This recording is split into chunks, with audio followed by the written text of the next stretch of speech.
നിങ്ങളുടെ favourite shows ഇനി ഒരിക്കലും മിസ്സാവില്ല. ഇപ്പോൾ C5 കാണും നിങ്ങളുടെ ഫേവറേറ്റ് ഷോസ് തികച്ചും സൗജന്യമായി. എന്താടാ ബിജു, എന്തു പറ്റി? നോക്കട്ടെ മുത്തശ്ശി.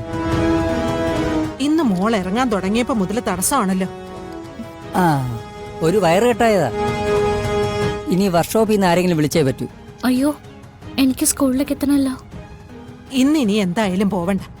അയ്യോ മുത്തശ്ശി, ഇത്രയൊക്കെ കണ്ടിട്ടും പിന്നെയും കുട്ടിയെ പറഞ്ഞു വിടുകാന്ന് പറഞ്ഞാല് അതെന്തോ പാതകം ചെയ്യുന്നത് പോലെ. മതി, ഇന്നത്തെ ഒരു ദിവസം വരുന്നില്ലാന്ന് വിളിച്ചു പറഞ്ഞേക്കും. അയ്യോ, അത് മതി കുട്ടി. ശരി.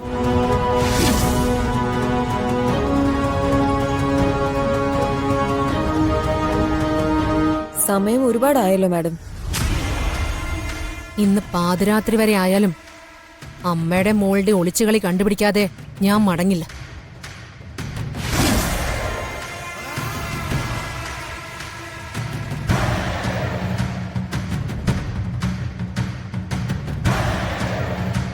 അമൃതേട്ടത്തി, മോള് വരേണ്ട സമയം കഴിഞ്ഞു.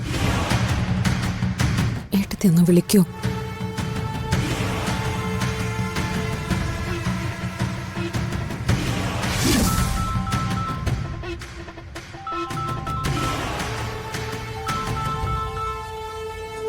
മ്യൂസിക് സ്കൂളിൽ നിന്നാ.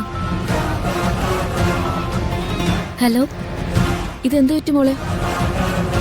ഇത്ര നേരമായിട്ട് എന്താ വരാത്തെ? അത് ഞാൻ അങ്ങോട്ട് വിളിക്കാനിരിക്കായിരുന്നു മാഡം. ഇന്ന് അങ്ങോട്ട് വരാൻ പറ്റുമെന്ന് എനിക്ക് തോന്നുന്നില്ല. എന്താ? ഫിദ മാഡത്തിനോടൊന്ന് ചോദിക്കോ, ഞാനിന്ന് ലീവ് എടുത്തോട്ടെ എന്ന്. മോക്ക് ലീവ് വേണോന്ന്? ലീവോ? ഫിദമേടെ എന്റെ അടുത്തുണ്ട്, നേരിട്ട് ചോദിച്ചോളൂ. ആ, ഹലോ മോളെ. ആ മാഡം. അതെന്താ ഇന്ന് ലീവിന്റെ കാര്യം പറഞ്ഞേ? എന്ത് പറ്റി? സുഖമില്ലേ? അല്ല, അസുഖമൊന്നുമില്ല. പക്ഷെ ഇറങ്ങാൻ വൈകിയതുകൊണ്ട്. വൈകിയത് കൊണ്ട് എന്താ? ഇത് മോളുടെ സ്ഥാപനമല്ലേ. എനിക്കും അമൃതയ്ക്കും കൂടി ഇന്നൊരു സ്ഥലത്ത് പോവാനുണ്ട്. സ്കൂളിന്റെ ചാർജ് മോളെ ഏൽപ്പിച്ചിട്ട് പോവാന്ന് ഞാൻ അമൃതയോട് പറഞ്ഞേ. ഇനിയിപ്പോ അയ്യോ മാഡം, ഇന്ന് ഞാൻ അങ്ങോട്ട് വരാം.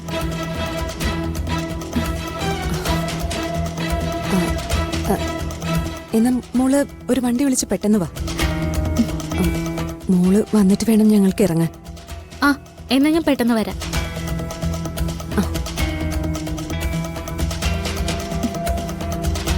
എന്തു പണിയാ മോളെ കാണിച്ചത്? എന്തിനാ ചെല്ലാമെന്ന് പറഞ്ഞത്? മുത്തശ്ശി, അവിടുന്ന് എല്ലാരും കൂടി എന്തോ പ്രധാനപ്പെട്ട ഒരു കാര്യത്തിന് പോവുക. സ്കൂളിന്റെ ചാർജ് എനിക്കാ. പിന്നെ ഇങ്ങനെ ചെല്ലാൻ പറ്റില്ല എന്ന് പറയാ. ഇത്രയും വലിയൊരു സ്ഥാപനത്തില് എനിക്ക് ഇത്ര നല്ലൊരു സ്ഥാനം തരുന്ന ആളുകളെ നിഷേധിക്കാൻ പറ്റുമോ? പറയുന്നതൊക്കെ ശരിയാ. പക്ഷെ ഞാൻ പറഞ്ഞില്ലേ മോളെ, മനസ്സിലൊരു വല്ലായികയുണ്ട്. മുത്തശ്ശി, എനിക്ക് എന്തായാലും പോണം. ശരി മോളെ. ബിജു, ഒരു ഓട്ടോ ഇങ്ങ് വിളിച്ചേ. മോളെ ഒന്ന് മ്യൂസിക് സ്കൂളിൽ കൊണ്ടുവിടാൻ പറയണം. ശരി മുത്തശ്ശി. എന്നാ പിന്നെ ഞാൻ റോഡിലേക്ക് നിൽക്കാം. വണ്ടി അവിടെ കിട്ടുമല്ലോ. ശരി മുത്തശ്ശി. ഡൗൺലോഡ് ചെയ്യൂ C5 ആപ്പ്. കാണൂ എല്ലാ എപ്പിസോഡുകളും സൗജന്യമായി.